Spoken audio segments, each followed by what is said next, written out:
जय माता दी। आज नवरात्रि का 5वां दिन है। 5वें दिन की पूजा और श्री दुर्गा सप्तशती का पाठ पढ़ने या सुनने का उद्देश्य है जीवन में संतुलन और मानसिक स्पष्टता प्राप्त करना। आज का पाठ सुनने से आपको न केवल आध्यात्मिक शांति मिलेगी बल्कि जीवन में अलग अलग पहलुओं में गहरी समझ और सही दिशा भी मिलेगी। यह अध्याय खास तौर पर उन लोगों के लिए महत्वपूर्ण है जो अपने जीवन में सही मार्गदर्शन की तलाश कर रहे हैं।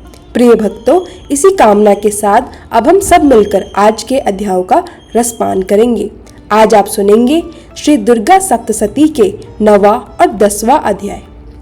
राजा बोले, हे ऋषिराज, आपने रक्त बीज के वध का वृत्तांत मुझे सुनाया। अब मैं यह जानना चाहता हूँ कि उसके मरने के बाद शुंभ और निशुंभ ने क्या किया। महर्षि मिधा ने कहा, हे राजन, रक्त बीज मारे जाने पर शुंभ और निशुंभ बहुत क्रोधित हुए। अपनी सेना का संहार देखकर निशुंभ देवी पर आक्रमण करने दौड़ा। उसके साथ असंख्य दैत्य भी देवी को मारने के लिए लपके। महापराक्रमी शुंभ भी अपनी सेना सहित चंडिका को मारने के लिए बढ़ा।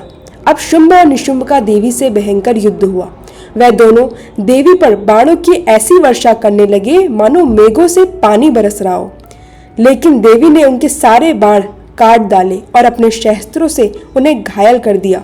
निशुंभ ने तलवार और ढाल लेकर देवी के सिंह पर हमला किया। देवी ने अपने श्रम नामक बाण से उसकी तलवार और ढाल काट डाले।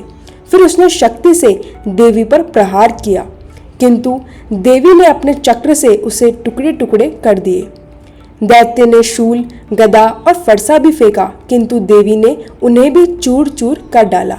अंत में देवी ने अपने बाणों से निशुंभ को धरती पर गिरा दिया। जब अपने पराक्रमी भाई निशुंभ को इस प्रकार मारा गया देखा तो शुंभ क्रोध से भर उठा। वह रथ पर सवार होकर उत्तम आयुधों से सुशोभित अपनी 8 विशाल भुजाओं से पूरे आकाश को ढकते हुए देवी की ओर दौड़ा। देवी ने उसका सामना करने के लिए अपना शंख बजाया, फिर धनुष की टंकार से ऐसा भयंकर शब्द किया कि दिशाएं कांप उठी। उनकी घंटा की आवाज ने दैत्य सेना का तेज नष्ट कर दिया। सिंह ने भी ऐसी दहाड़ मारी कि आकाश और पृथ्वी गूंज उठे। काली देवी ने दोनों हाथों और दांतों को पटकाकर भयंकर शब्द किया। शिवदूती ने भी महाभय उत्पन्न करने वाली हंसी जिससे असुर थर्रा उठे। देवी अंबिका ने दुष्ट शुंभ को ललकारा, खड़ा रहे दुष्ट, खड़ा रहे, और तभी देवताओं की ओर से जय जयकार की ध्वनि गूंज उठी। शुंभ ने ज्वाला से युक्त भयंकर शक्ति छोड़ी। देवी ने अपनी माहुलोका नामक शक्ति से उसे काट डाला। शुंभ और देवी के बाणों में टक्कर से आकाश बाणों से भर गया।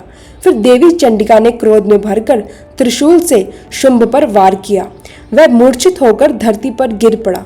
होश आने पर उसने पुनः धनुष उठाया और बाणों से देवी, काली और सिंह को घायल कर दिया। उसने 100,000 भुजाएं धारण कर चक्र और अस्त्रों से देवी को ढक लिया, लेकिन देवी ने अपने बाणों से सभी अस्त्र काट डाले। इसके बाद निशुंभ ने गदा उठाई। देवी ने उसकी गदा काट डाली।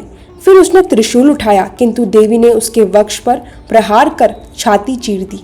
उसकी छाती से एक और महादैत्य निकला और बोला, ठहर जा देवी। देवी ने हंसते हुए तलवार से उसका भी सिर काट डाला। सिंह असुरों का भक्षण करने लगा। काली और शिवदूती राक्षसों का रक्त पीने लगी। कौमारी, ब्रह्माणी, महेश्वरी, वाराही, वैष्णवी और इंद्राणी सभी देवियों ने अपने अपने शस्त्रों से असंख्य असुरों का संहार किया। कोई चक्र से, कोई त्रिशूल से, कोई कमंडल के जल से।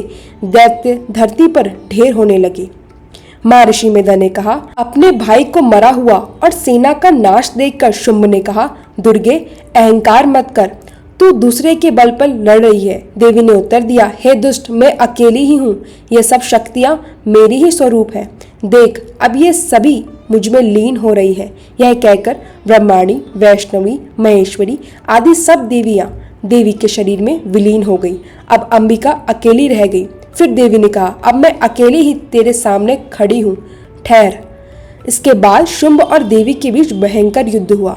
दोनों ओर से अस्त्र शस्त्रों की वर्षा हुई। देवी ने शुंभ का धनुष काट डाला, फिर उसकी शक्ति भी काट दी। उसकी ढाल, घोड़े, रथ और सारथी सब नष्ट कर दिए। तब वह दैत्य मुकदर लेकर देवी पर दौड़ा। देवी ने उसके मुकदर को भी काट डाला। वह क्रोधित होकर देवी की छाती पर मुक्का मार बैठा। देवी ने भी उसके वक्ष पर एक थप्पड़ जड़ दिया। दैत्य धरती पर गिर पड़ा, पर तुरंत उठ खड़ा हुआ। फिर वह देवी को पकड़कर आकाश में उछल गया। आकाश में दोनों का युद्ध हुआ। देवी ने उसे जोर से पटककर धरती पर गिरा दिया, फिर त्रिशूल से उसकी छाती भेद डाली। दैत्य ने प्राण निकलते ही पर्वत, समुद्र और धरती कांप उठी। आकाश निर्मल हो गया। नदियां अपने मार्ग से बहने लगी। गंधर्व गाने लगे, अप्सराएं नाचने लगी। देवताओं के हृदय हर्ष से भर गए और चारों दिशाओं में शांति फैल गई। जय माता दी दोस्तों, आज का अध्याय पूर्ण हुआ। इसके आगे का वृत्तांत आप सभी अगले अध्याय में सुनिएगा।